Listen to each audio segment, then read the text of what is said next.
I feel like everyone has $1 million idea, but like that commitment or the motivation and the inspiration only takes like a spark of like a what if or why.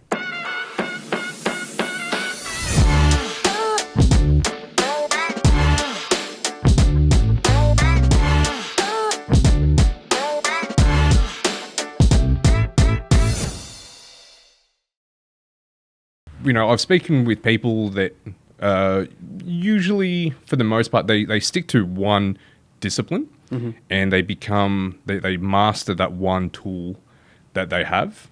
And that's you know, like you just lead and follow your particular passion. But then DOCG has always just been this brand that's synonymous with all kinds of stuff. You're not necessarily a visual designer or a fashion brand or plushies, anything tactile. Like it's cross-platform across so many different things. And yeah, man, and that's kind of why I was like, this guy. Whether and then that's when I reached out and we were chatting, and you know, I was just wondering whether or not that was strategic, it was purposeful, or it's just something that you kind of did, and it just seems like it was a bit of both. Yeah, I mean, I think it's just really comes down to curiosity. Yeah. Of like ideas and wanting to see how can I apply this to like a digital medium, and then how can I create a filter, and how can I paint this, how can I put this on a t-shirt. And I feel like those are the things that I've like just like gravitated towards. So I'm like, I should just try it, you know? Let me just try it. And why not? you know, and like just having maybe a good standard for yourself of like trying to execute your ideas, or if you believe in the idea, to like just fully go in. And I've like just been like, all right, how do I make sense of all these things, but also curate it in a way that you can see it as an extension of what I was building before that. Yeah, and that's a good point, because another part of what you do is that you're very iterative, right? So there's like this quick evolution. There are things that stay as they are, but everything around it, like you have this character here, but everything around it seems to come in and out and just changes and it evolves. And you can see, like, when I went to that exhibition of yours, the one at Oshi, that was largely digital. Yeah.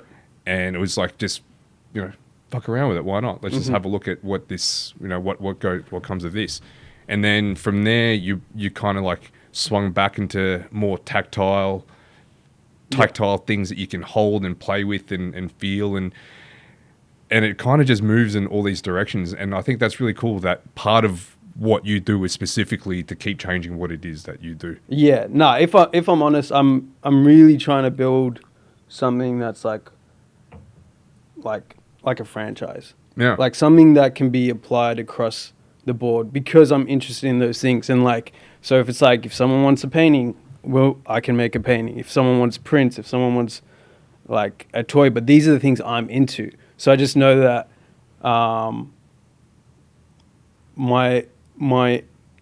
the things that I'm inspired by, there are like a million other people that are into the same things. And like, so I'm like, I'm just trusting the things that are like my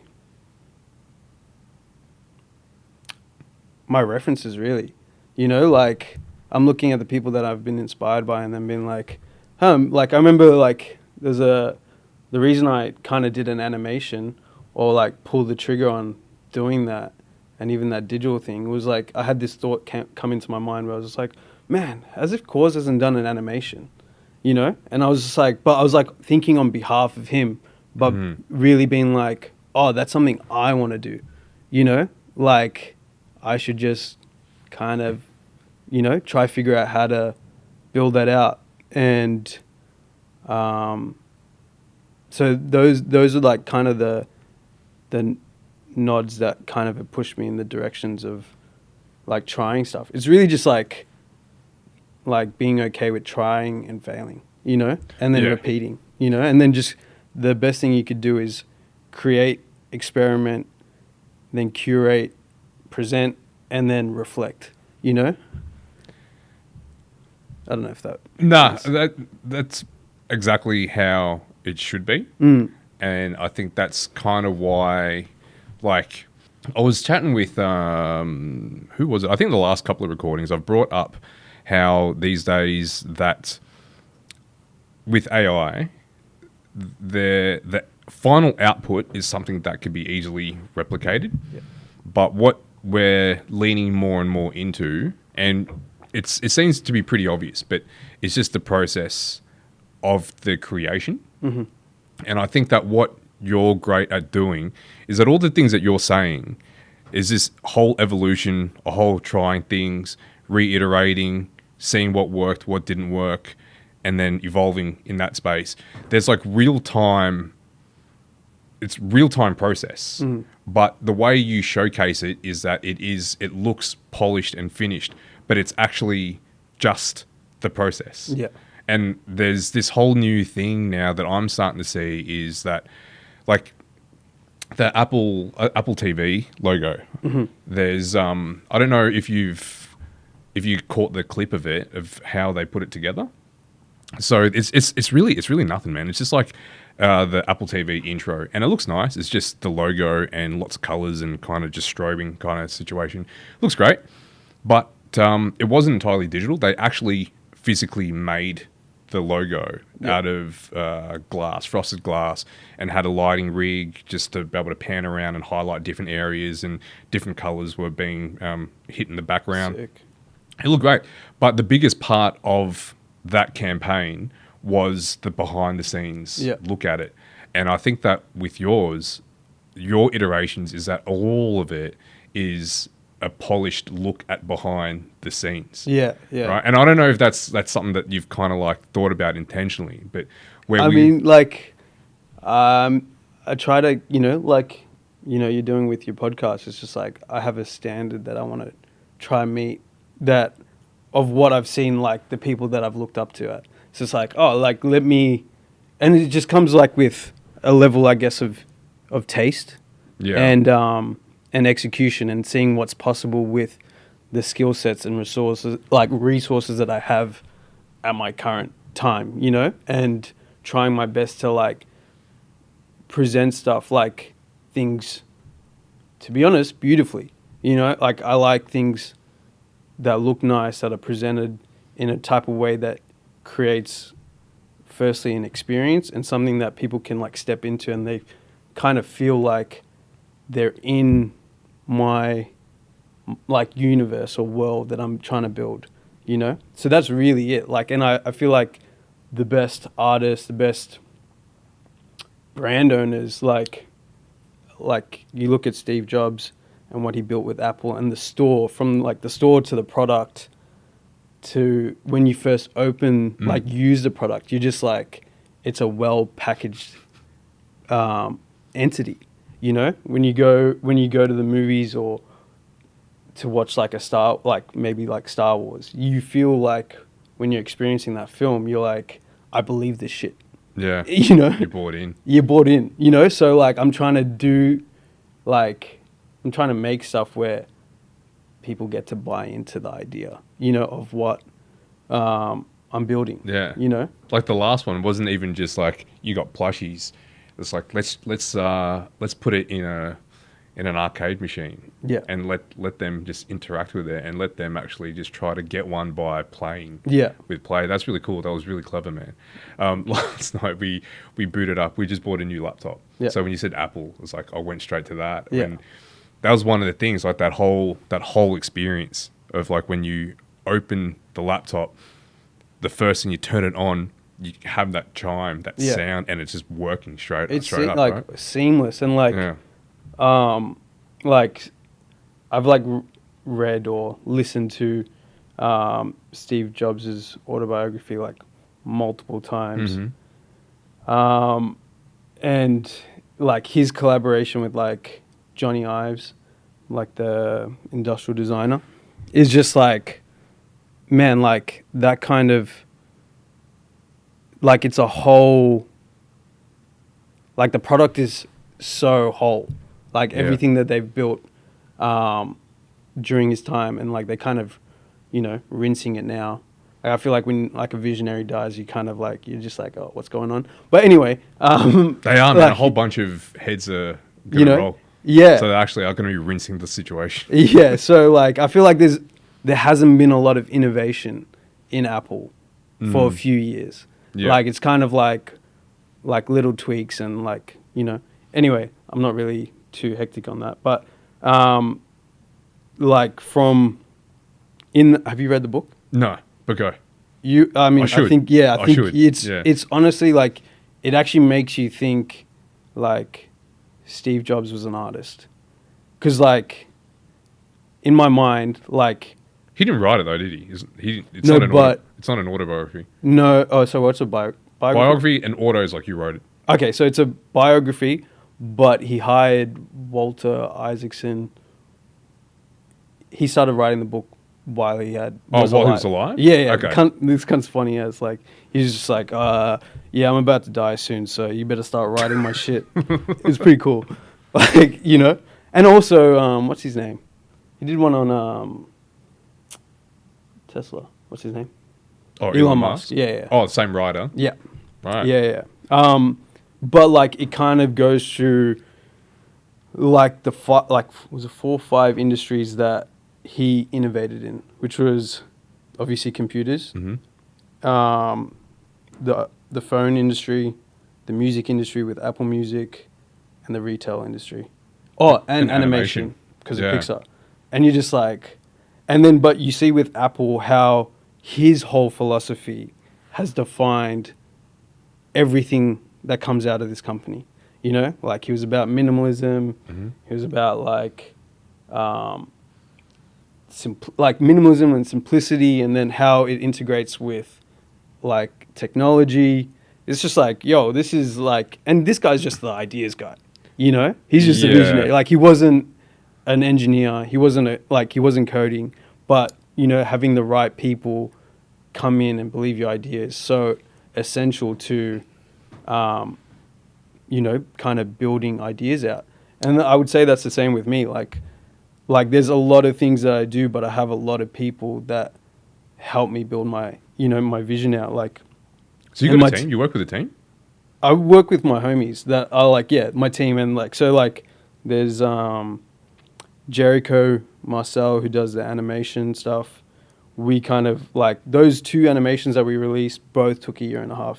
Right. You know, because we're like, I'm really like, yo, we need to tweak this. We need to make it seem like it's seamless, you know? And he's just like, he's a gun with like 3D stuff and then design. And I feel like all my friends are geniuses, like in their own right.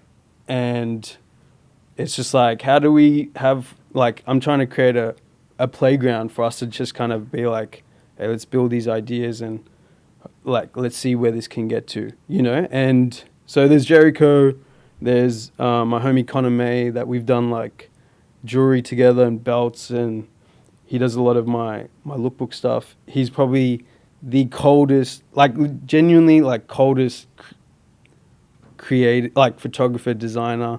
I got my young homie Rebel Jebru. He's like on his way to being like, he's just like this youngin' that's so tapped, like just doing, like he's 20 and his level of taste and his integrity with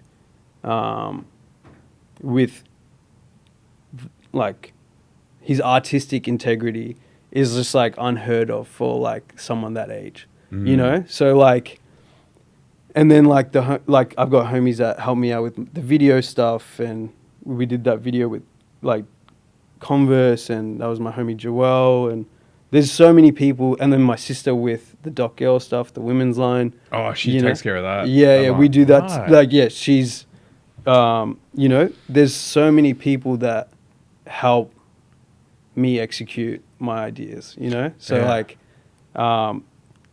like Doc G's like hopefully just more of a banner that, you know, we can just do cool shit and kind of like, you know, hopefully just kind of create ideas and facilitate, you know, collaboration.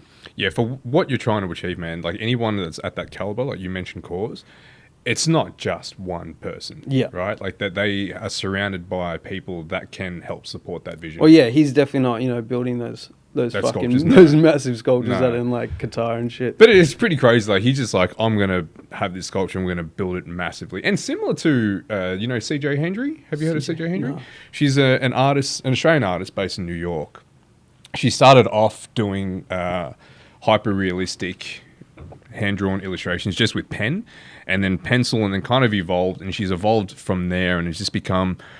It's just an art is someone that comes up with creative ideas similar to what you do. So just comes up with an idea and then just executes and has a team of people that just execute. So she's still very hands-on, but she is surrounded by a lot of people that helps bring that vision to life. Yeah. And so essentially that's what it is, right? Like there's no way that you can scale and reach those heights that you want to without being surrounded by the right people. Yeah. And then with that said, man, like, you know, I'm a big believer that, you know, whatever the energy that you put out is what you get back, right? So like if you're legitimate about wanting to create something that is going to, I guess, like inspire and be fun, then that's the sort of people that are going to want to come into that fold. Yeah.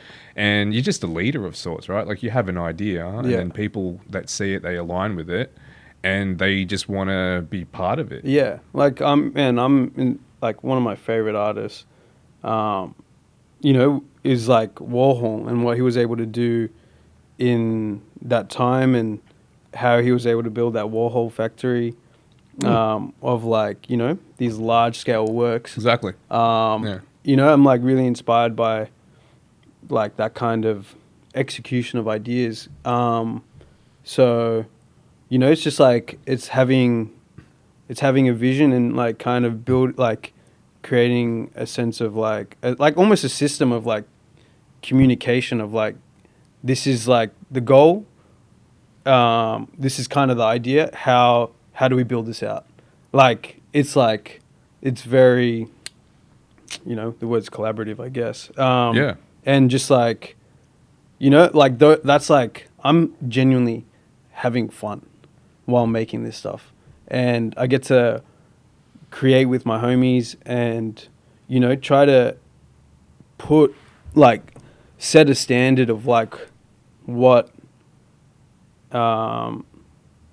Australian artists are like, like the possibilities of what an Australian artist could be, you know, and then all creatives can achieve, you know, because we're in a really unique situation out here where, you know, we're in this like massive island that, you know, kind of no one really globally gives a fuck about. Yeah. But some people don't even think it exists. Yeah, I mean, you know, it's kind of like, yo, you know, like whatever, the kangaroos and shit.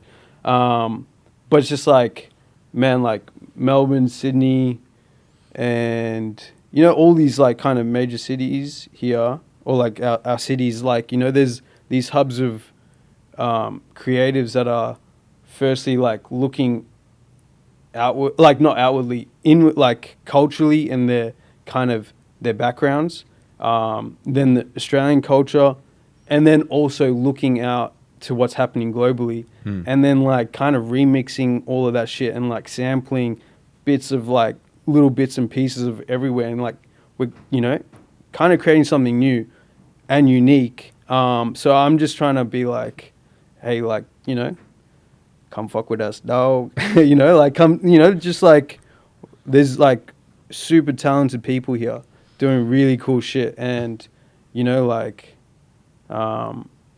yeah, like I want everyone to like, you know, I want the world to see what's going on here. Yeah, dude. I think that one of the challenges that we have is that we do see what standard can be reached by looking out, right? So America is basically going to be setting a lot of standards in terms of creativity. Of course, we're looking elsewhere. A bunch of stuff obviously happening all London, over Europe. Yeah, all of that, right? Like all these, like, it's just like these cats have history. Yes. Like these places have history. Yes. They've got hundreds of years on us. Like, you know, Japan's been around for like thousands of years. Yeah. London, all like of Britain, Asia, you know, right? yeah. So we're such a young country that's still finding that's still defining in real time what our culture or is, you know, well, like 100 years old, you know, and yeah, then like, not old, not yeah, still very young. But I think one of the missing ingredients, and this is the thing that you have that I don't think that sets you apart from everything else going on, is not seeking the permission to do something, right? Like Yeah. when you see the standard that you could be reached, then there's one thing to recognize a standard, and then the next thing is like you can go for it. Yeah. And then you can go, not even just go for it, you can exceed it. And I think that there's still something there's a reign that's kind of like holding us back culturally. And it could just be a matter of time. It could be because we're still young. And I feel as though that like Australia's going through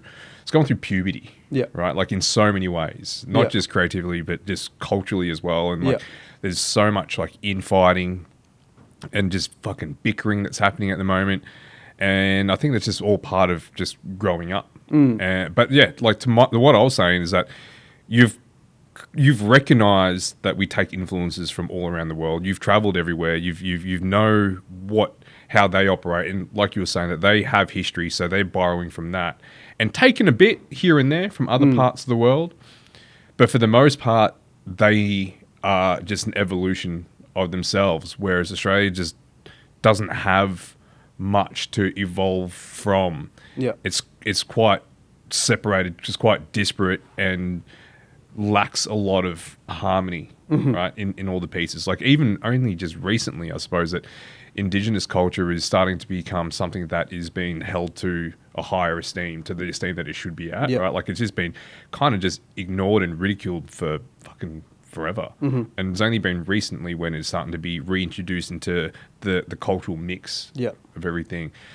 But yeah, man, I think that one of the things that you're great at is just setting that standard of that level of play, and just how wide and how far you can cast out Yeah. this net. And that's one of like, I mean, I've taken a lot of lessons from that as well, man. Just like seeing what you do, because like it looks crazy. It just looks wild, man. I'm like, who comes up with this? You know, like, Yeah. and I like you, when bro. we spoke, I can see where the inspirations come from, and they're psychopaths as well, right? Like, you know what I mean? Like in the nicest possible way. Like, how does KAWS get to the point of being KAWS without just being just ridiculous? Yeah. It is, but it's that's why it's like it's loved, and that's why we like look at it, we wear it, we want a piece. I mean, because there's like something universal. I feel like my favorite artists, like, they tap into something, and I think this is what great art does, is like connect, you know?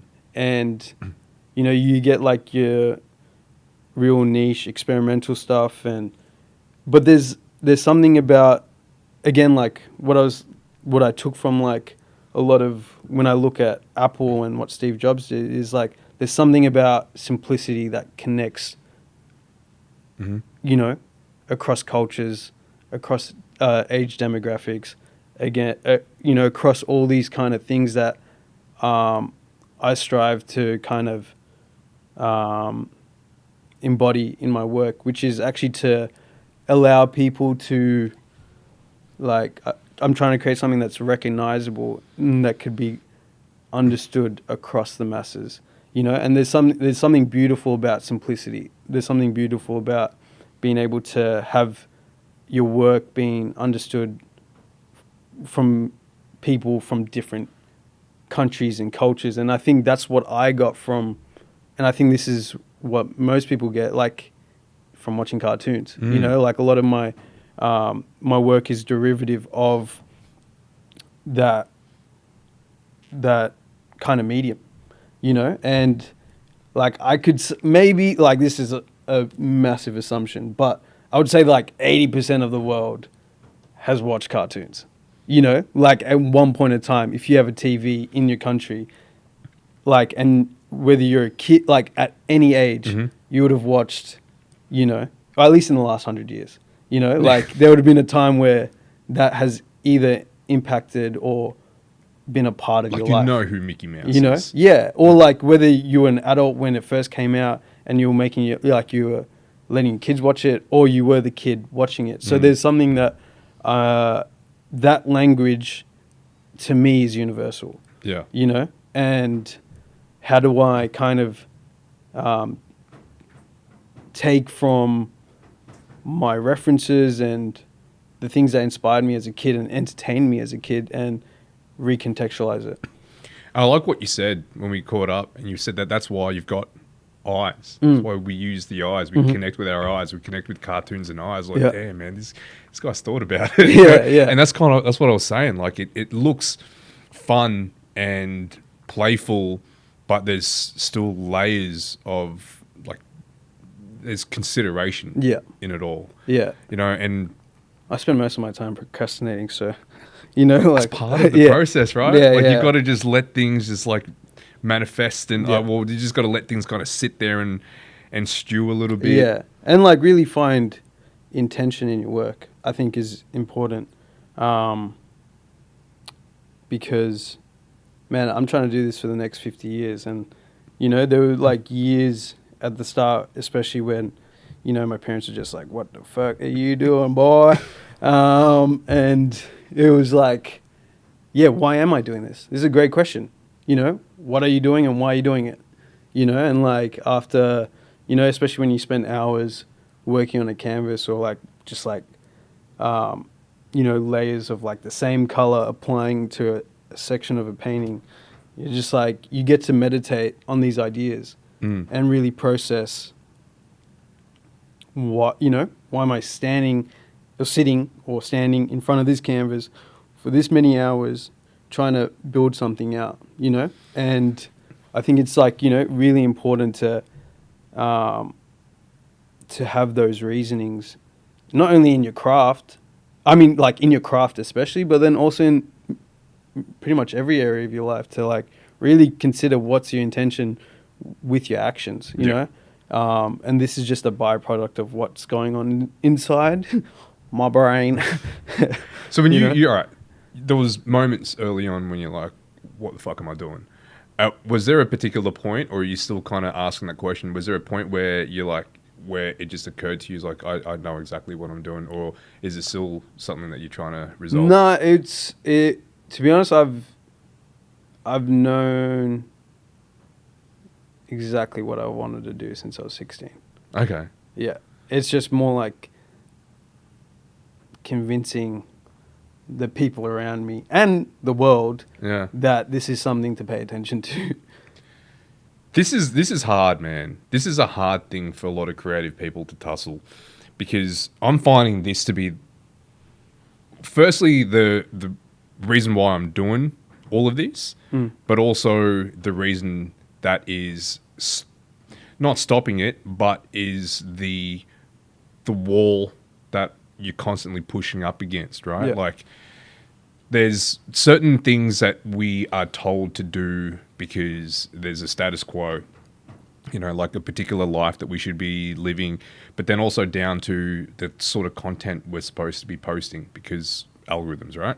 But then there's still so much of the same when algorithms say that this is what's trending, you should do this. Isn't that the same as saying that go get a 9-to-5 job because that's what you're meant to do, right? Yeah. Because then there is the whole thing as a creative, you're meant to be, you know, I lean on this Bruce Lee quote. It's like, you know, take what's useful, discard what's not, and add what is essentially yours. And in that process, you're giving people something that they're not familiar with. And when they're not familiar with it, sometimes it gets pretty jarring, and it takes time for them to accept what that is, for that to become normal. Because it's not normal to see what you're doing. It's like, for you in particular, I mean, like, it's not normal to see this because it challenges a lot of assumptions that we make of how a creative should conduct. Yeah. Right. So then, by virtue of that, you're having to convince people that this is what I want to do, and this is something that is going to be big. And then just like, all right, maybe, you know, like how, you know, like at some point people will have to buy in because they're seeing the results of it, right? They're seeing that, like, that you're consistently pushing this narrative forward, and there's no slowing down. Yeah, I feel like it's one of those things like, my definition of what an artist is and someone else's definition could be completely different, you Yeah. know? And even for my mum and my parents, it's just like their idea of what an artist was 10 years ago is being shaped and defined by me. Because they've got no other example of it, Yeah. actually, in their life, other than what their assumption was from, you know, Sri Lanka. You know, so Yeah. they're like a good example of people that I get to define this term to them, you know, and the level or scale I want to get to. So, and that's the same with creativity. That's the same with any really a lot of, well, actually, yeah, some other industries, but the time and place that we're kind of in is like this is like I still feel like I'm in chapter 1, you know, and I still feel like this I'll take my lifetime to define the level of like where I want to get to. I think that's just the way it is, man. I hope it is that way. Like, I hope that there's no real end goal to this. I was sitting here chatting with Jack Fran. Do you know Jack Fran? No. He's an Adelaide-based artist, and we were talking about investing or putting our energy into something that's bigger than us. And I think that that's an important thing, right? To be able to inject yourself and your efforts into something that's going to outlive you. So that way there is no end to it. And I think you have to recognize that it has potential to live on beyond you, and to just resign to that. And I think that's how you can evolve and grow as an artist, because if you're going to set your standards low, what happens when you get there? Yeah. And how is that going to feel? It's sort of like, have you heard of is it gold medal syndrome? When these athletes, that they dedicate their whole lives to winning gold, and then when they finally achieve it, they sink and they have this massive bout of depression because that was their identity. Yeah. And they've achieved it, and they still have the rest of their lives to live. Yeah. And they don't know what to do with it anymore. And I think that that's the thing. When you set a goal and you achieve it, that's a crisis. Yeah. And yeah, I guess like that comes back into play, like the whole intention of why, people should, or I have figured out what my intention and purpose is in this stuff, and that's hopefully to be able to, execute ideas at a certain standard, but then also, there's other areas of my life that require my responsibility.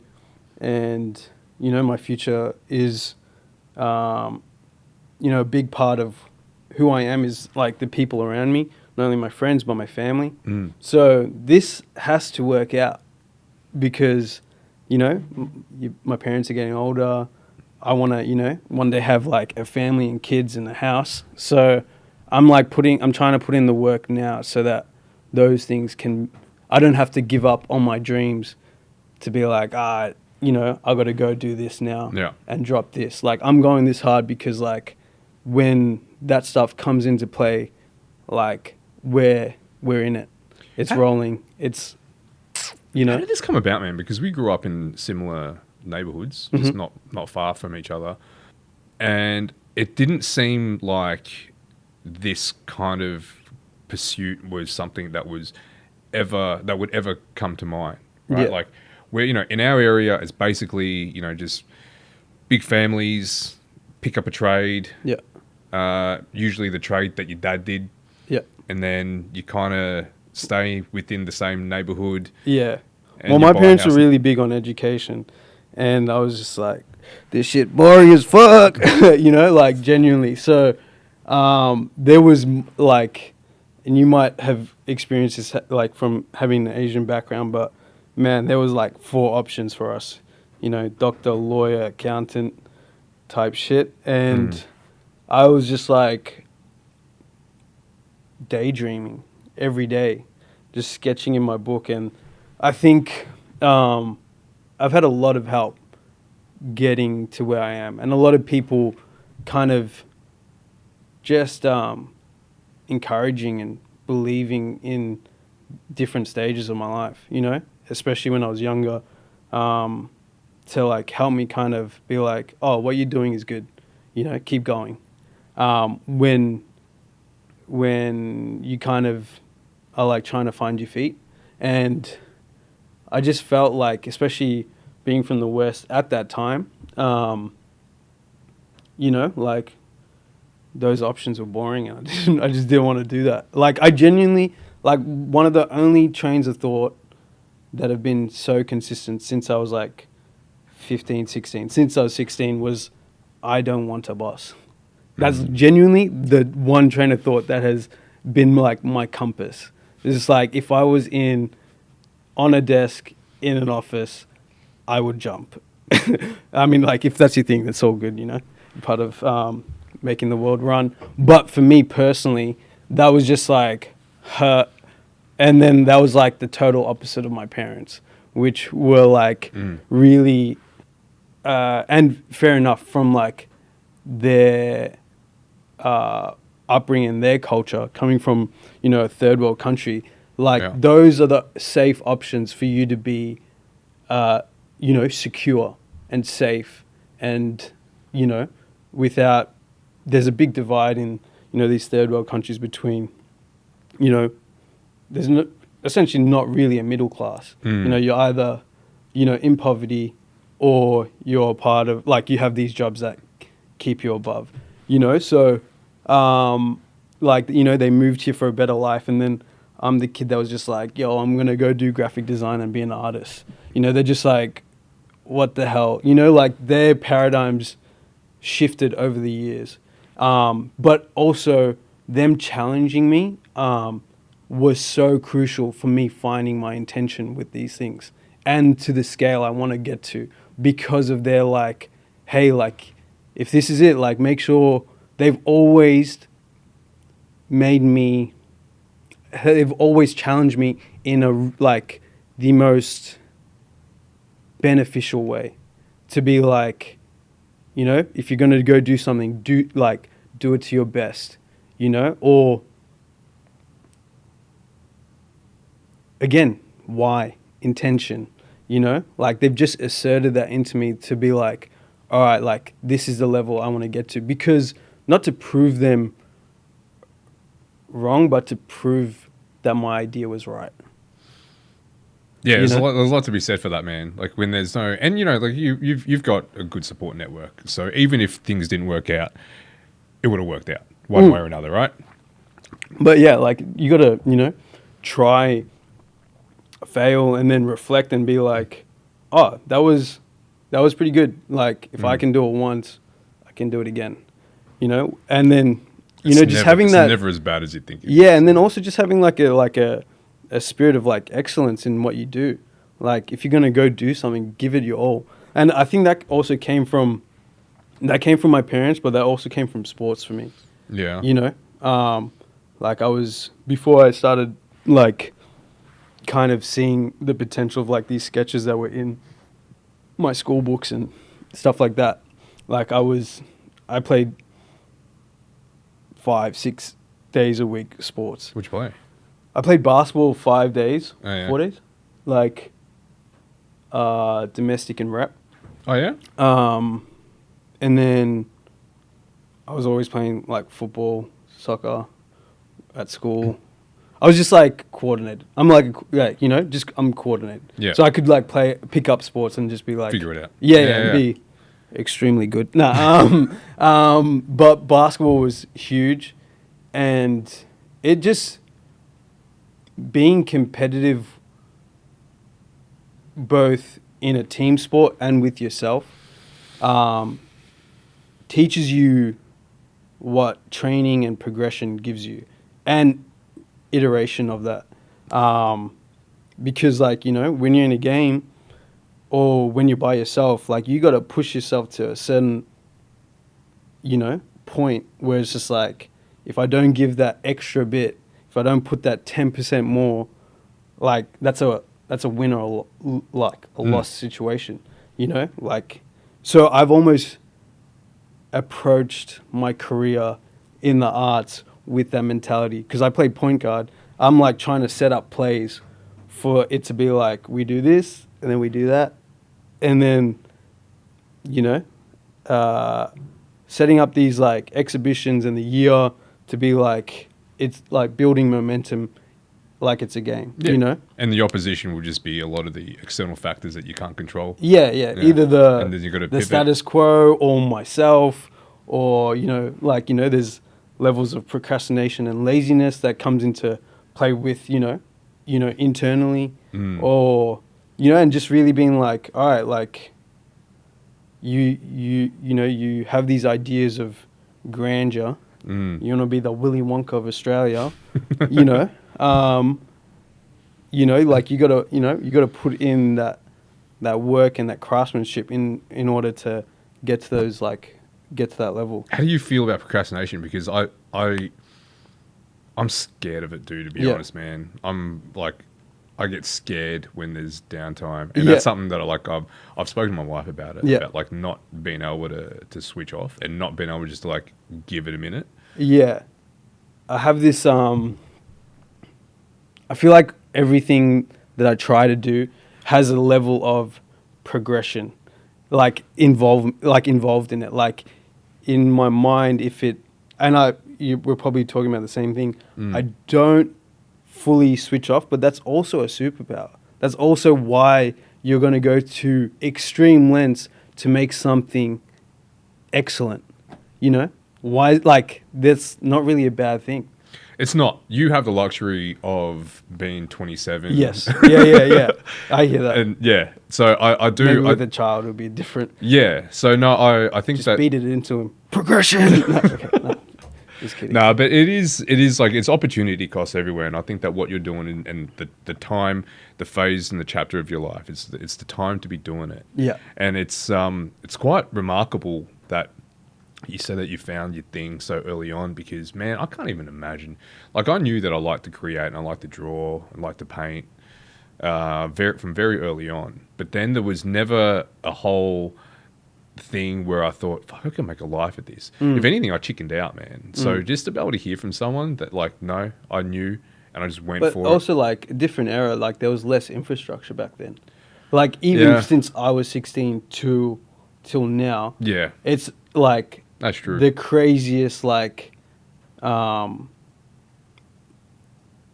change of like there weren't as many agencies, there wasn't so much involvement with creatives or people that were, That's true. So I could see why like it didn't seem feasible at the time. It didn't, and it was just, and that's why I kind of went down the route of being a graphic designer, because there's an actual career path down that way, and I just went down that way, and it worked out. Like I'm not regretting the way that things panned out, but there was no point where I had this thing that's locked in. It's honestly, dude, like, fuck, I'm 42, and I think probably in the last 12 months, was when I was like, I think I know what I want to do. It's after the whole evolution of career, family, kids, where I should just be kind of like in the chapter of my phase where you're now riding this upward trajectory. I'm like, oh no, dude, I'm starting again. We're going from ground zero and building up with the repertoire of skills and knowledge that I've acquired, which is somewhat transferable. But I think that's kind of why I was like, dude, this guy, he's onto something. And then when we caught up, it was like, oh, okay, so there's layers to it, right? Like, there's not, on face value, it just seems like someone that's just doing volume of work and then reiterating, and then volume of work, and then just like kind of like growing in this way. But there is a lot of consideration and thought behind it. And it's awesome, dude. It's really awesome. Especially like I was saying, how we just grew up in similar neighborhoods. But you are right. I guess like the 15 years difference. It is big. It's big, and a lot of the world has has changed in Yeah. that time. Yeah, tech, you know, I think that's probably the biggest thing that, you know, has changed this era of the last, you know, 15 to 20 years is like how accessible things are, you know? Yeah, definitely. Like, you know, you can pick up. I was also at when I was coming up, it's like I was learning how to do graphic design off YouTube. You Yeah, know? true. Okay. So like I was learning from teachers that still brought in a fucking pencil case. yeah, I can imagine. You know, yeah, that's like I could only last 1 year in uni, and then I was just like I like gapped it. That's the big difference, man. Because I've talked to other artists, and I've actually talked to a lot of junior designers, and they're like, you know, how does it work when, you know, you're going for this entry level job? It's it's meant to be entry level, but they need 3 years of experience. Back in my day, there was no such thing as like, how the fuck are you actually meant to get this experience without being able to get the experience? I'm like, these days it's easy, man. Like, if you want to work for a brand like Nike, just start creating work for Nike. Yeah. And that's 3 years there. Just lock in. Yeah. Lock in and just try to do it. And at some point, firstly, you're going to just learn a lot of lessons about just sharing content on social media. Yeah. Sharing yourself and your ideas out there.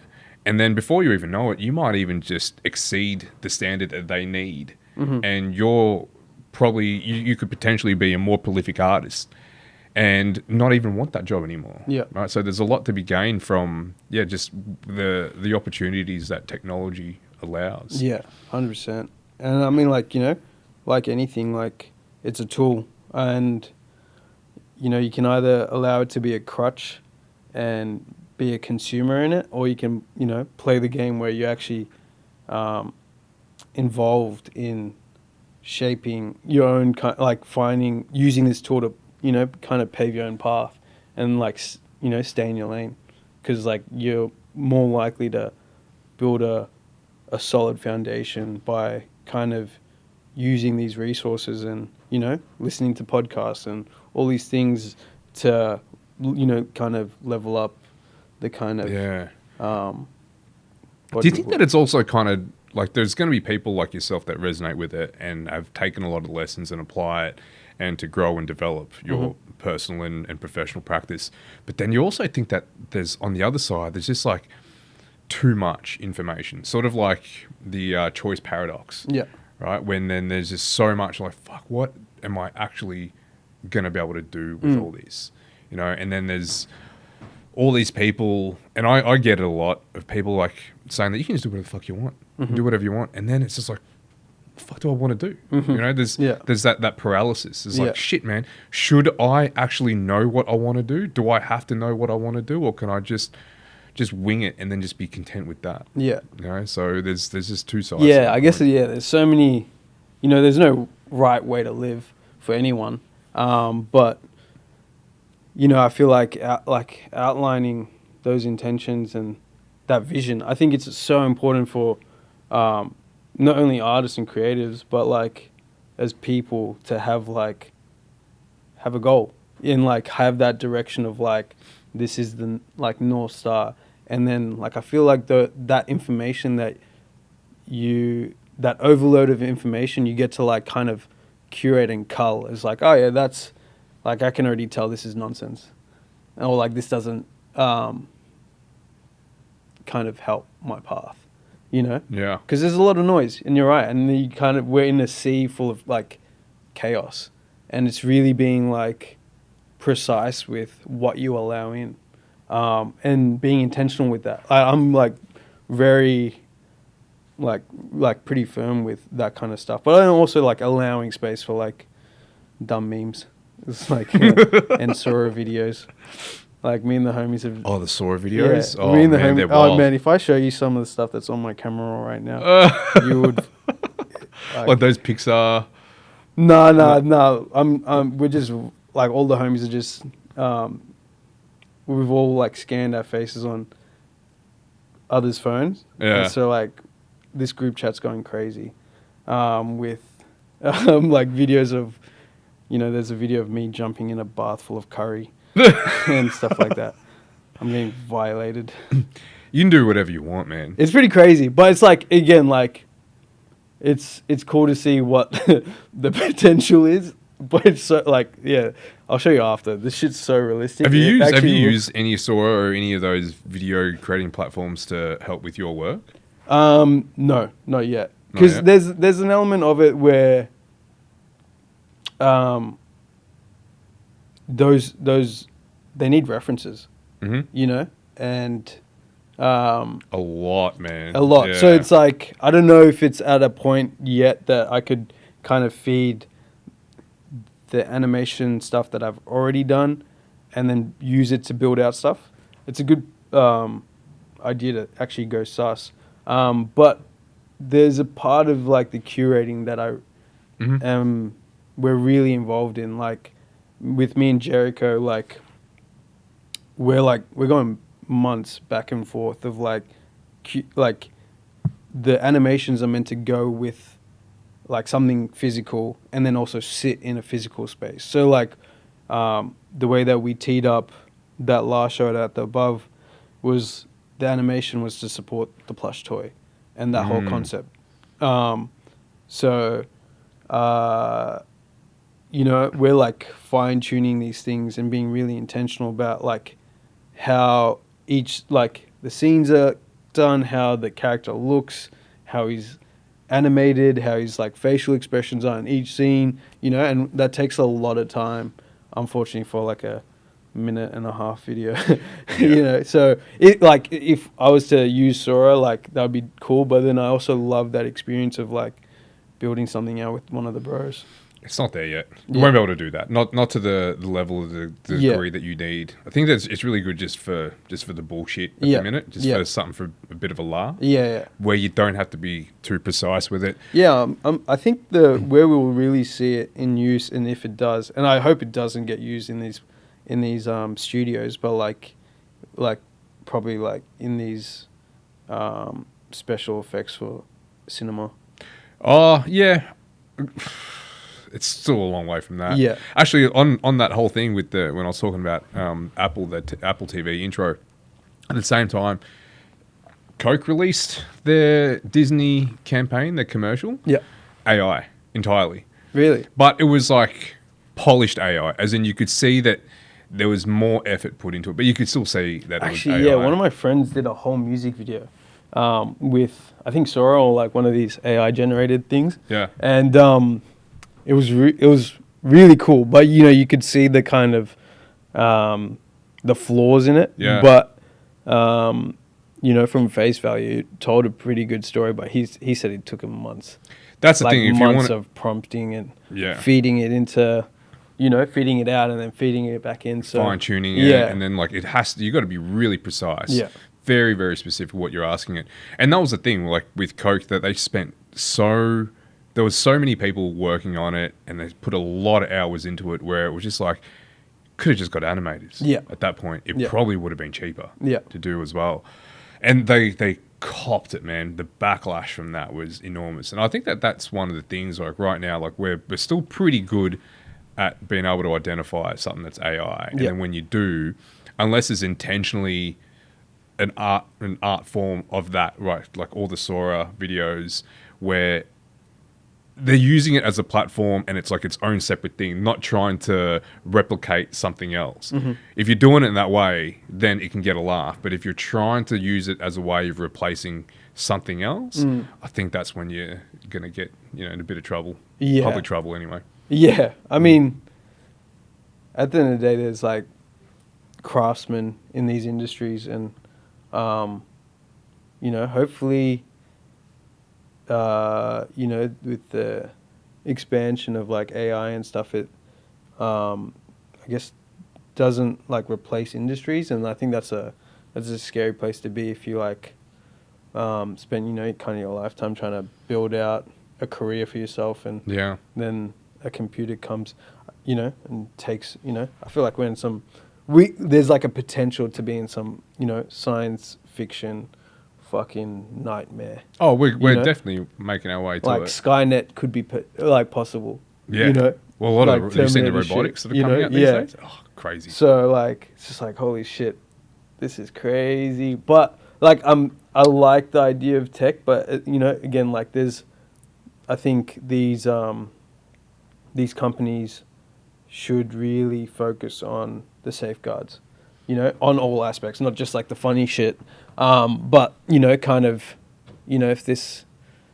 Yeah, I don't know. I'm really into science fiction, so I've seen It's hard, like yeah. It's I've hard seen to like know a though, lot man. of bad scenarios play out. It's Like hard we've to all know. watched a bad scenario of this Yeah. situation playing out. You know, iRobot, crazy. You know, But like, Terminator. where do you even put the safeguards? Because at some point, like, I don't think we're gonna run into too much. I was pretty early on, like maybe a few months ago, 6 months ago, a year. I was very much like, oh, there's going to be a lot of industries in trouble. But the more I think about it, I think that there are going to be some processes, but in terms of actual creativity and coming up with ideas, I think AI is really going to struggle. Yeah. Because part of being creative is to come up with ideas that do challenge the norm, right? And it's going to be divisive. Like some people look at yours and they'll resonate with it, and some won't. Yeah. But AI, where it struggles with that, is trying to find a real sweet spot without pushing it either way. And if it's going to be consistently being safe, it's really not going to be challenging much creatively. Yeah. But yeah, that's why I like you got to be creative with your prompts. Like for example, one of the homies made me into a little person, but you can't say, you know. So we had to be specific with the height, and then he had me running around this like grocery store, like screaming 6'7".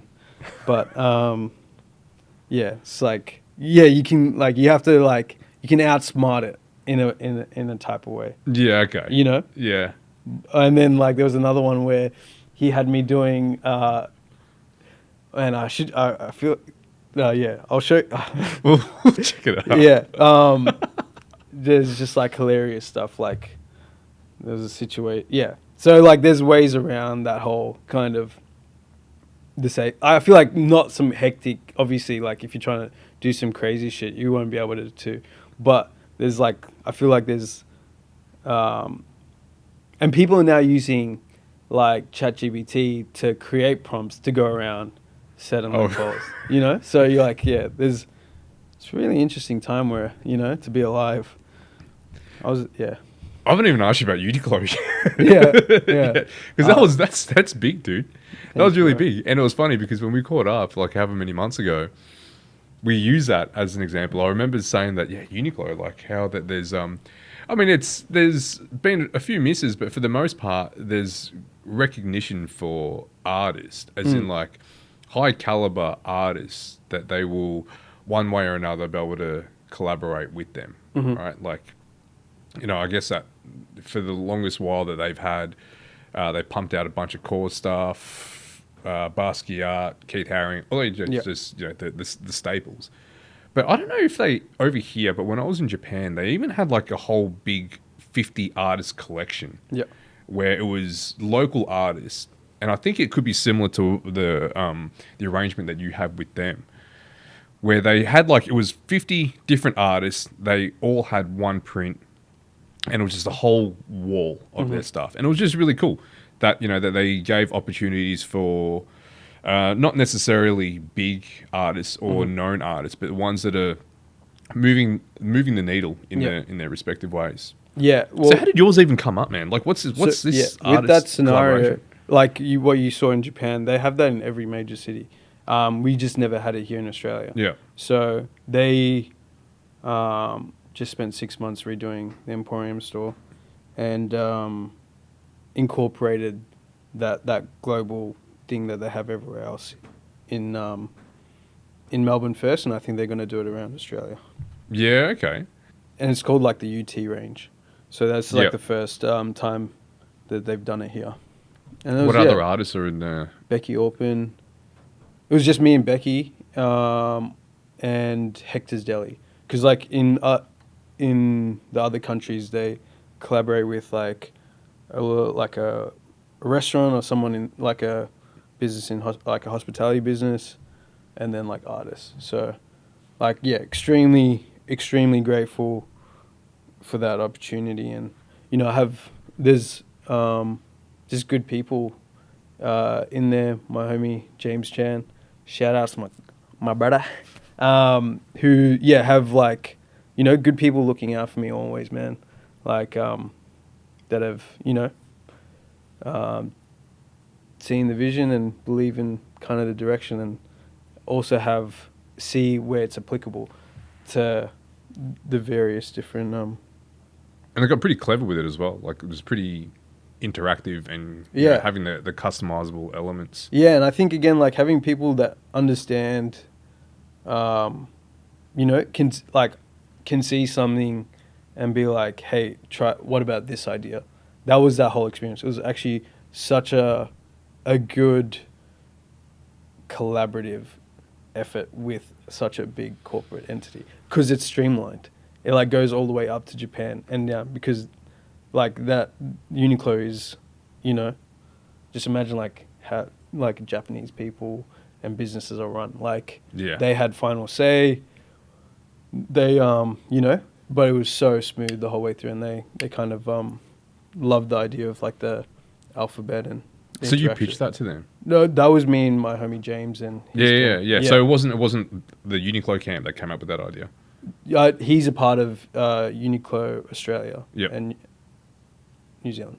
Yeah, right. So I think New Zealand. And it really plays into the whole thing of, like, your brand just not being on one particular medium. Yeah. That, you know, that it's something that can be applied fucking across anything, really. Yeah, that's the idea. I've tried to build, like, a visual language that, you know, can sit on multiple fronts. Yeah. You know, because these are the things I'm intrigued about, and these are the kinds of conversations or experiences I want people to have when interacting with my art and my designs and stuff like that, and the universe that we're kind of, you know, world that we're kind of building. Because I think that's where, you know, those elements of maybe, you know, fulfillment, excitement, inspiration kind of get triggered, you know, like seeing people, like, play around with the font and the letters and kind of twist it and mix it with certain things. And then you can also draw, like, there's, like, a brush tool. So, like, people can get really creative with this thing. And then hopefully, you know, that thought just continues onwards, you know, with whatever idea that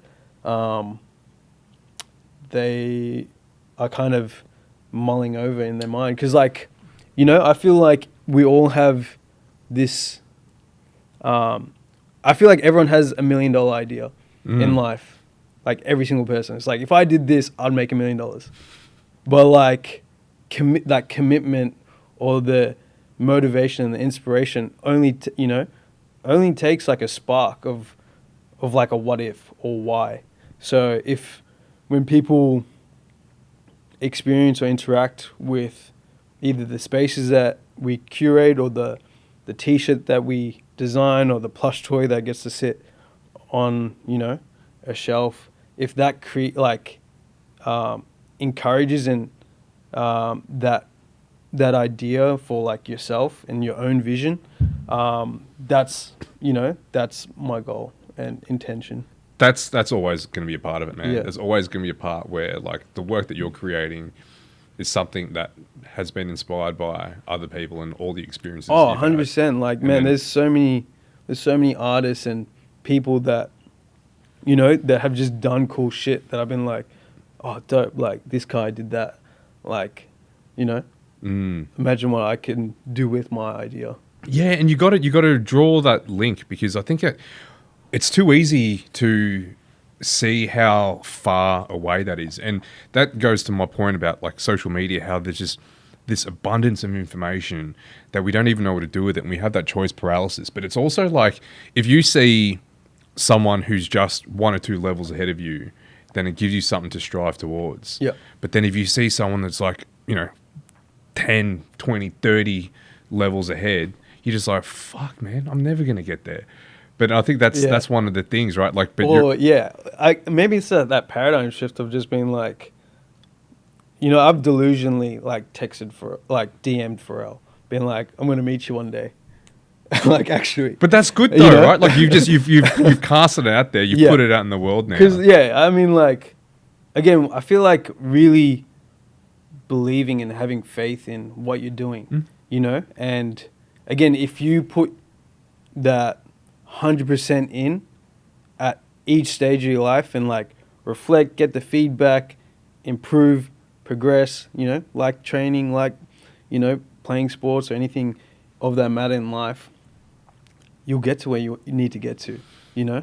You get somewhere. Yeah. But it'll be like, you know, aim for the moon, fucking chill on a cloud type shit, whatever the saying is. Like you'll get closer to what you hope to, like, you know, I'm not exactly where I want to be. But each time I look back, I'm like, fuck, that's a lot closer, or that is maybe even exceeds that 16-year-old version Yeah. of me that was just like, I want to be in. But now you you got know, a an different artist. you got a different frame of reference, Yeah. right? And like you only know what you know now. It would be interesting, and that's one of the things that, you know, like when the guests come on, I send them an email, and then one of the questions is not specifically something that we touch on, but just to get the brain thinking a little bit. It's like, what would you tell yourself from 10 years or 20 years ago? And I do wonder, like, yourself now, call it, you know, 10 years ago when you first decided that this is what you want to do, whether or not, if that 16-year-old version could see where you are now, whether they'd be like, oh, that's pretty sweet, or they're like, not there yet, or I don't know. It'll be interesting, but because like you have a different frame of reference now, you know, you've had that 10 years of lived experience that has shifted everything. And yet, you know, for you, let's say the 16-year-old self could be like, actually, you know, where I will be in 27 years, that looks pretty sweet. But for you right now, you're like, not there yet. Yeah. You know what I mean? Like Yeah. everything's kind of like, it's still evolving and it's Yeah. still shifting Yeah. and growing. Yeah. I feel like, I mean, dude, I still feel like I'm in chapter 1. Like, I Yeah. still feel like I'm in my preface of like what this is meant to be, you know? Like, It's a good feeling, man. I Yeah. I like residing in this space, right? yeah, I mean, it just keeps you hungry, keeps you hopefully humble. I'm like, you know, like I resonate more with these kids coming up next than some of my peers because they're just jaded, you know? Oh, really? Yeah, or something like you know, whatever. People in this, yeah, because it's just like I still feel like that 16-year-old kid that's just I trying, hear ya. And you then- know? Yeah. And it's just like And that's I resonate with that. That I'm just gonna try, throw something, you know, and like try, make something and put it out. There's a bit of like delusion in your youth of Completely. like, you know, and But you need that. yeah, fully till, you know, believe in your idea enough to go try it and then show it in front of people. Like it takes a lot of courage, you know, trying shit and then letting the world have a say in what you do. How do you deal with that? Do you cop much criticism? Yeah, for sure. Like, man, like people, when I was coming up, like, it wasn't really like, yo, that's cool. That, like, you know, it's like, what's this cunt doing with this whole cartoon shit? Especially like the real pretentious cunts. Sorry, you know, like you know. So it's just like, but that's all good. That's just like you've got a different set of references. Yeah, yeah. You know, and you know, I actually fuck with that whole steez, but that's not what I want to put out in the world. You know, and because like I have a design background and I've been working on a freelance as a freelancer in like the creative space. Like it's like a part of my job to know the zeitgeist, you know? So like I'm into different things, but what I want to curate and what I want to put in the world is this stuff, you know? This is the level of taste that and things that I'm interested in presenting. But I understand what's going on in other spaces. It's just like, oh, that's dope and looks sick. It's just like I have this canvas and this playground that that I feed all my ideas through. And like it's through the lens of like the eyes, the motive, the brand identity, or the, you know, the visual steez I'm trying to build. So I have I get to like, there's this like endless loop of ideas of me just being like, I finish an idea and then being like, oh, imagine I do this to this part, or I could do this to the digital idea, you know? So what separates you from those that have been jaded? Because I just see it as almost like a matter of choice as well, because, you know, we've all kind of come up in our own kind of journey one way or another, and it's not that we've swished it, you know, that there's always going to be trials, tribulations, and a lot of bullshit that we've had to deal with. So then what separates you from your peers that, the jaded ones? maybe not taking ownership of your choices. Them? And like, yeah. Yeah? Yeah. I don't know. Like, that's a good one. Like, That makes sense. like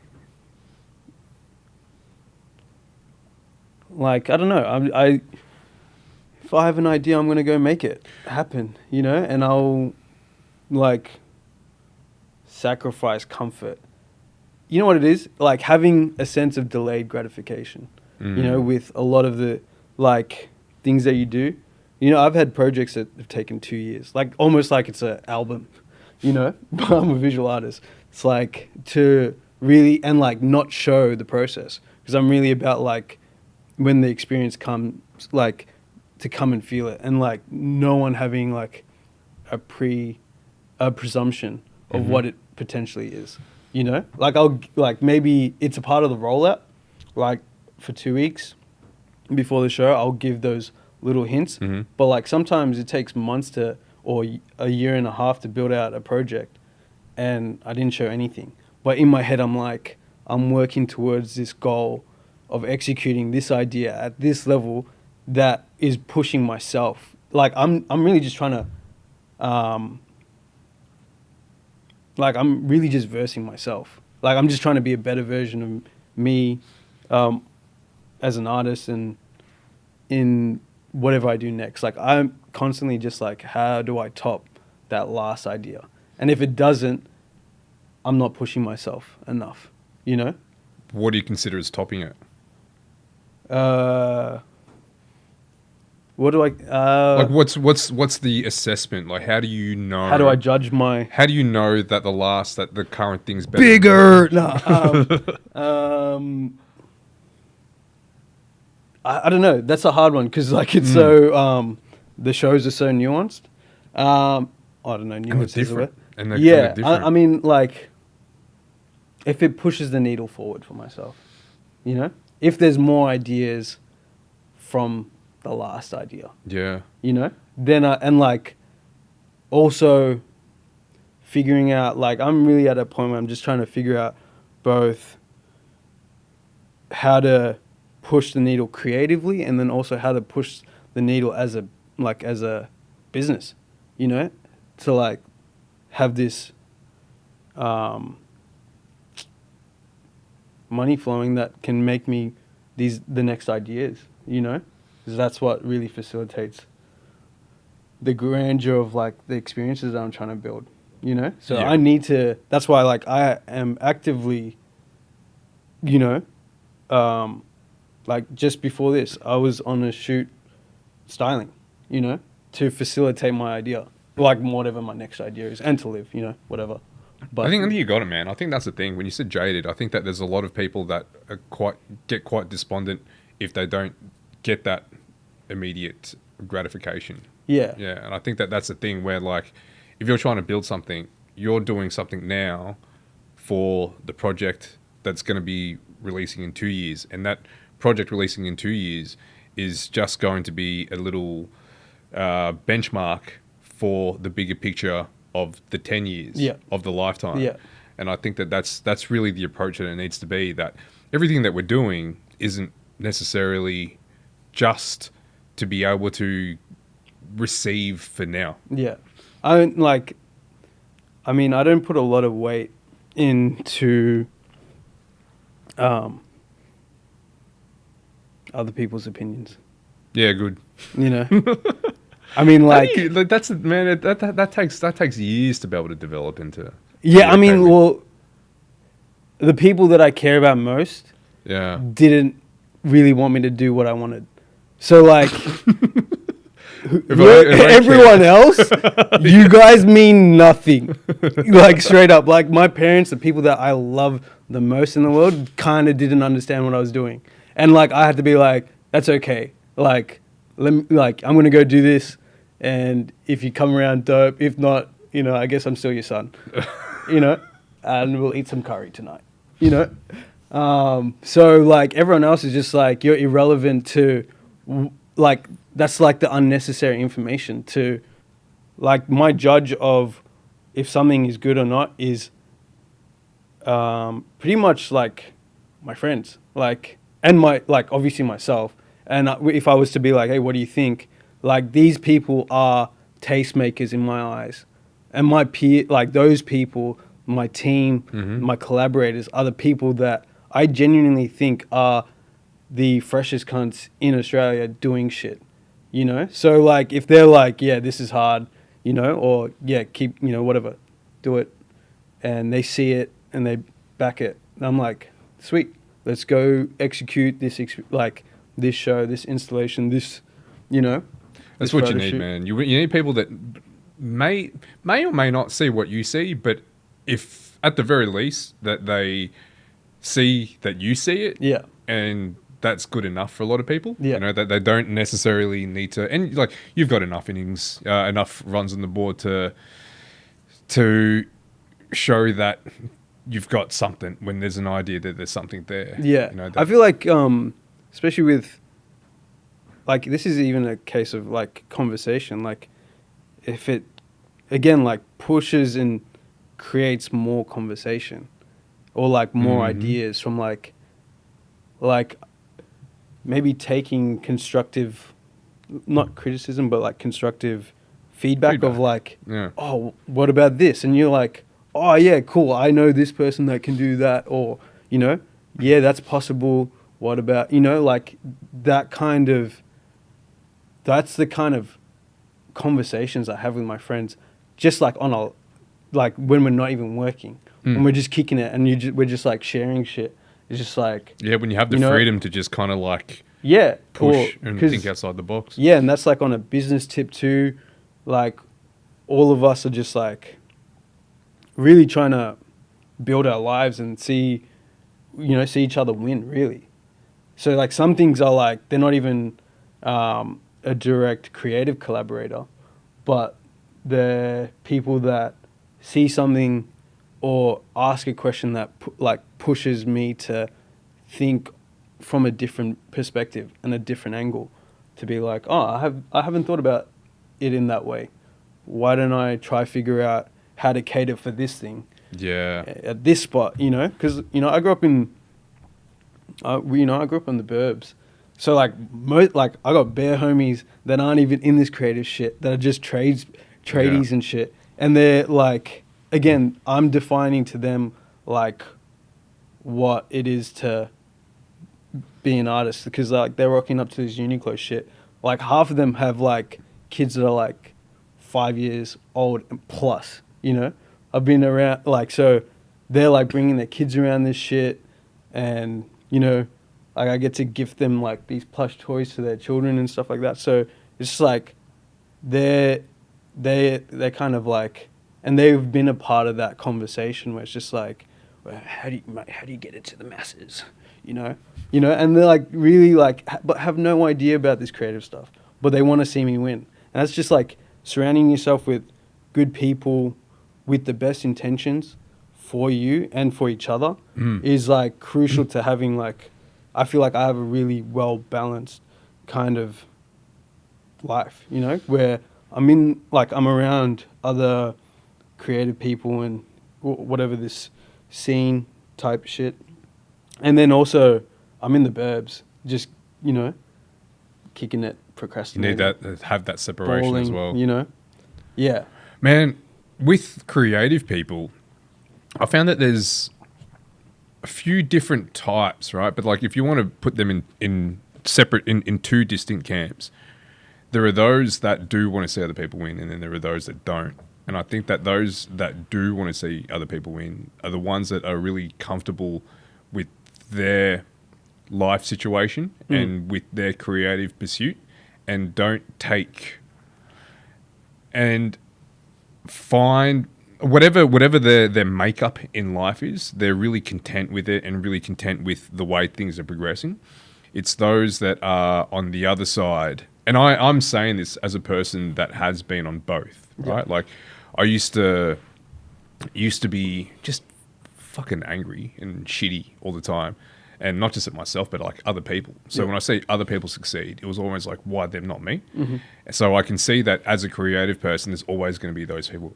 I was one of those people, right? So you got to be careful of having them in the mix, right? Because they don't necessarily want to see you fail, but they just don't want to see you succeed more than them. You know what I mean? Yeah, I think that's a life thing, though. Hey, can be, but I don't think it has to be either. No, yeah, for sure. But like, I don't think it's like just. I feel like that's maybe in every industry or just in kind of.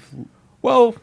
Yeah, I mean, like some people like are just like, you're just a gronk. Why? You know, like. But if you're happy with your own life, then why do you care what other people are doing? Yeah, right? exactly. And like doing this podcast and speaking with other creatives, and a lot of them, all of them, successful in their own way. Yeah. But the more successful they are, the more successful I'm going to be as well by having them on the podcast. Yeah. So seeing it just I don't want to say forces me in a position to want to have to see them win, but it also makes me want to see other people win, right? Yeah. So I get to learn from them, and by sharing the content. So it's basically just, you know, one way or another, like whether it's by design or not, I'm not entirely sure, but yeah, just designing a way of inviting people in my life, but wanting to see them win, because by them winning, I'm also going to win. So it's just creating those win-win type situations, and it's like what you've done, just surrounding yourself with people that that see it that way. Yeah, well. I feel like you're not going to share what's it called? You're not going to share the same values with everyone. True. And you're not going to. So it's like, I feel like not having boundaries, I think is always important when going into any part of your life. So I'm a really reserved kind of person. Like I try to be respectful to everyone. And again, not encouraging, but like, I love seeing other people do their shit, and do their thing. Like, I got homies that, again, aren't in this creative stuff, that are like, have their own businesses, and I love seeing them kill it. Like, cause I'm in the arts, so it's so different. Like the kind of, kind of the differences between it. But I feel like I guess it's just being comfortable in yourself. 100%, man. And like you having that certainty since very early on, this is what you want to do. And it just doesn't matter what other people have to say about it. It's like, this is what I'm going to do. It doesn't matter what other people are doing, because this is what I want to do. And it is entirely about being comfortable in your own skin. Yeah. So I would just say that, like, anyone that isn't really that isn't encouraging other people to succeed, there's something that is internally not working out for them. And I feel like, we all have to like look in the mirror and check ourselves, and everything's proprojection, man. Everything is projection. And like, no one's perfect.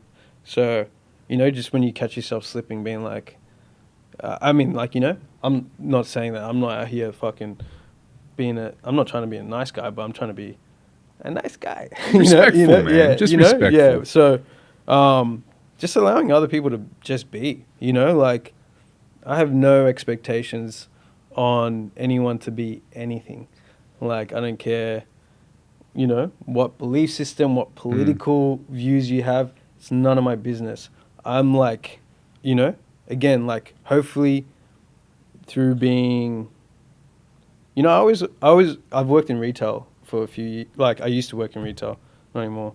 But man, you could see how humor and making someone laugh has, like, breaks down the most even, like, aggro people. Yeah. And you're just like, this is like, and again, like just not having an expectation on someone. And I'd rather live my life that way where, hopefully it's, out of, being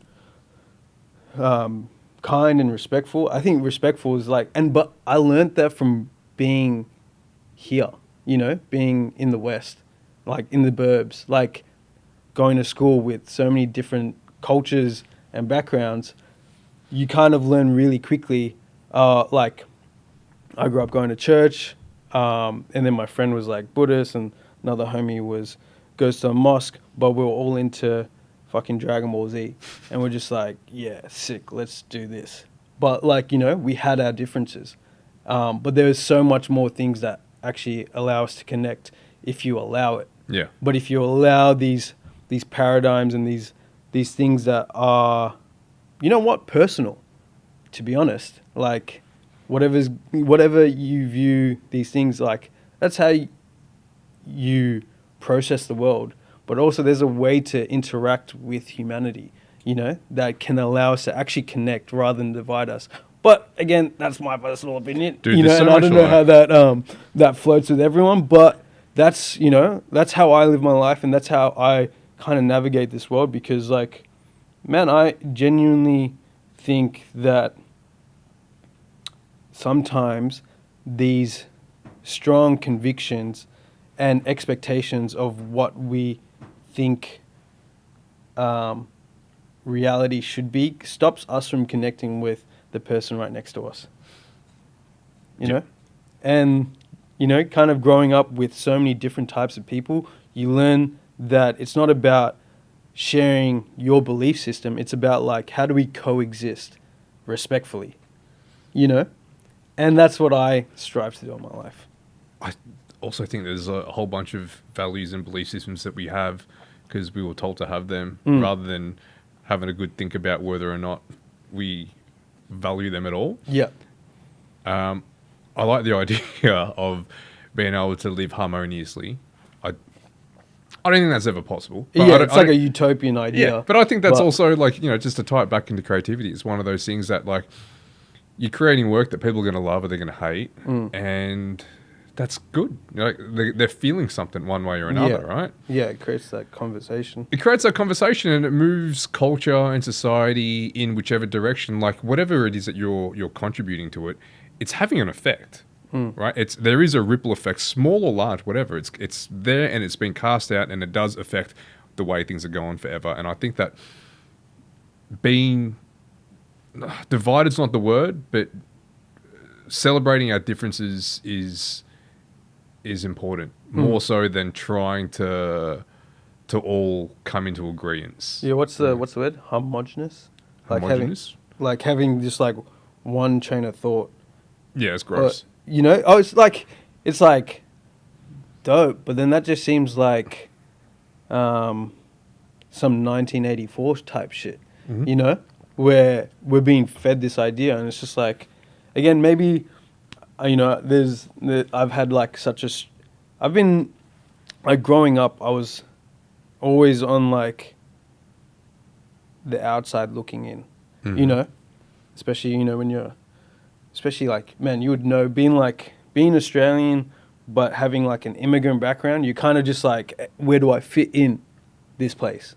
Yeah. I remember playing footy and basketball and actually every sport, and being like there's this big underdog kind of mentality in me that I was like, I'm going to prove you wrong, cunt, because like, Sri Lankan kid shouldn't be playing footy and be good at it, or playing basketball and be good at it, So there's like this big aspect of me that's just like, I'm going to define what an Australian is to you, I hear you, man. And like, not in a way that's like, I want to, like create this like conflict, but it's just like, all right, like I'm going to challenge your idea of that, of your definition. And I feel like I've applied that to a lot of areas of my life, Yeah, dude. I've done the same. I've done the same, and maybe also sometimes to a fault. Yeah. Where like, when you're saying that the upbringing that we've had with the parents, that they had a, very narrow view of what we should do and where we should be.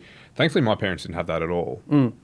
that I had a lot of free reign just to Yeah. do whatever, but also to a fault because I didn't have the skills to be able to figure out what the fuck I wanted to do. So Yeah. I had free reign and kind of just meandered all around and felt very much lost. But I did do a lot of combative stuff, and what I mean by that is like just a lot of defiance as a way, and like to a fault, I formed an identity around defiance, which is kind of shit because all I was just like not a thing, but anti a lot of Yeah. things.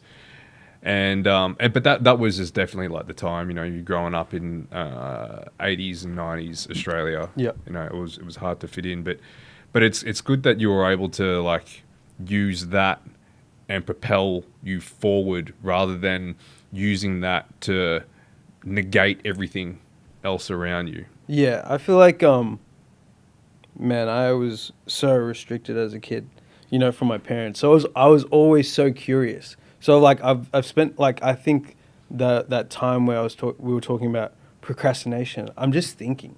I'm like thinking a lot, you know, to like the layers of, you know, I'm big on purpose and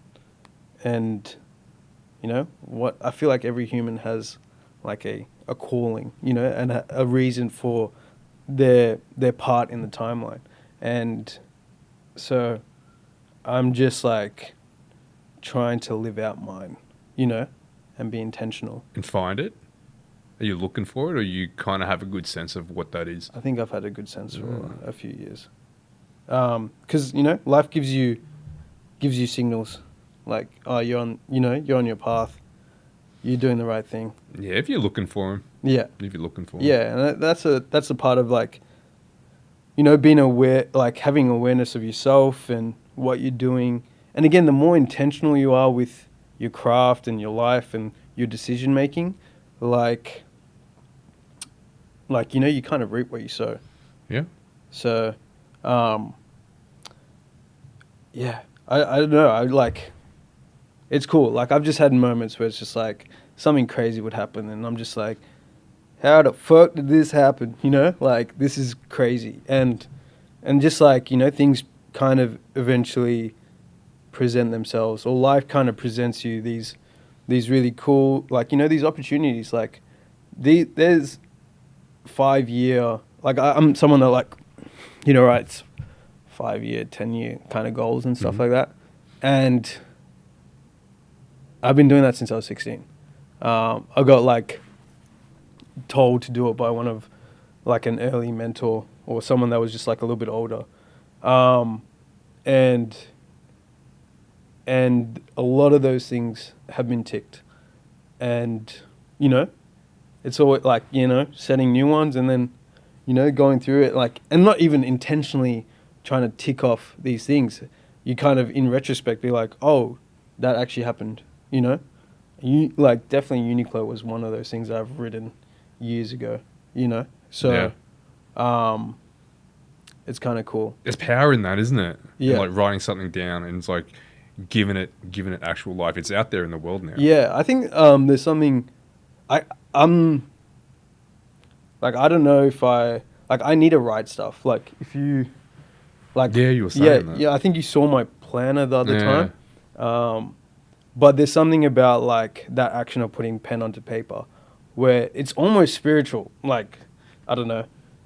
But seeing, like, I don't know, there's this difference that technology, I feel like personally with myself, can't give me in comparison to writing something down and looking at it and having it like, having something physical look like, you know, interact with it.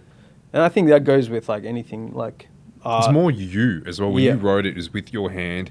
That's your handwriting. They're the marks that you left on that page. Yeah. And if you're going to be honest and truthful about it, like that is something that you've kind of like you've put in energy into that. Yeah. Right. So there's something powerful about it. there is. You know. And I feel like a lot of those ideas have come from writing it down. Yeah. mind mapping it, being like, oh, this connects to that, and that could be cool with that. And that's from literally like, because we all have a lot of ideas in our head, and it's just like really mapping out how to, there's like a process of like experiment, like create, experiment, like I said a little bit before, like curating those ideas and then presenting it and then getting that feedback internally, like actually like looking at what needs to be improved on, and then being that constant cycle throughout a lifetime. Man, you'll be like, anyone would be able to do amazing work. You know? There's that taking action. Yeah. Right. Like it needs to be done. That's the biggest ingredient, man. Like ideas are fleeting, right? And like, not gonna lie, I'm a pretty shy person. Like when I was like in my teens, like really quiet, but don't like being in front of cameras and stuff like that, or being, presenting stuff. But that repetition of doing that has, like, it builds you up. It builds your those mental calluses.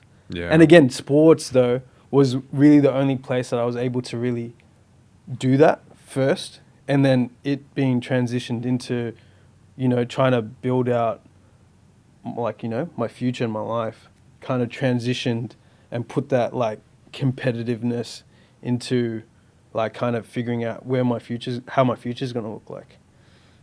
I don't know if any of this makes sense, so this is a disclaimer. I'm just talking shit. No, that's sorry, a podcast. My bad. But you know what I mean? Yeah, I don't know. What's on the horizon, man? I mean, this is by the time this comes out, it'll probably be in the new year. So we wrapped up the year. You had a big year. Yeah. Had a monumental year. Yeah, so what's you're going to take a bit of time off and recalibrate? Yeah. Time off. Yeah, I feel like it's I'm just going to spend the next kind of 2 months trying to build out next year and kind of just reflect on the year. Take the things that can evolve and I'm trying to build out like maybe 3 shows in the next 2 months, so that by March. Oh, that's how you plan things that way? You plan things so you got 3 shows lined up already? Or I've never executed a year like this. Yeah, okay. Like, again, before this, it would take, like, I would have these, like, more longer projects. And this is the first year that it's been, like, we went, like, instead of building an album, we did a bunch of singles. You did a lot of shows this year, man. Yeah. Yeah. I had, I felt I had something to prove for myself. Yeah. And I mean, not just shows, but just milestones. A lot of things. Yeah. A lot of collaborations as well. Yeah, they were fun. Yeah. It was cool. It was really like, man, I thank God for like the, that stamina. And I felt like I was ready to try it. Like, I felt like I had the capability to, because this is how like a lot of these like global artists are functioning. They've got things going back to back. And I'm not saying I'm at that caliber, but I'm like trying to be at that level. Of course, So like I'm just testing like, all right, how hard can I go? Like, I wouldn't talk it down, dude, because like I think that there is a lot to be said about like walking in the shoes and getting familiar with it. Yeah. Because like it just sounded a bit like that. If you're, it's almost like that saying, like, dress for the job you want, right? So if you see yourself as a global artist, then you carry yourself like a global artist, and then when you get there, you're gonna be comfortable in that space. Yeah. So you're getting there. Yeah. Thank you, bro. Yeah. Appreciate it. We're trying. That's it, man. That's all you got. Yeah. You just got that, man. I want to thank you for jumping on, and like I was saying to you before off camera, that for as much work as you have done, for as much love and support you have from the creative community and amongst your peers, that it came as a shock to me that you hadn't jumped on a podcast. But when you said that, that this feels right, this it was the right time, right platform. So fucking honored that you picked this one for you to jump on. And yeah, it's great to connect, man, because like there's just so many ways that we actually did connect, not just creatively, professionally, but also just like personally. Our families are intertwined as well. So really cool that we got to make this happen, dude. No, I appreciate it. I thank you for, wanting to hear my side of whatever I do, and I'm keen to see how future history fucking builds. So global, dude. Yeah, let's go. let's go. Man. That's dope. All right, dude. Thanks, man. All right, dope. Laters. And That's good. Good shit. Titles roll here, man. Thank you very much, man.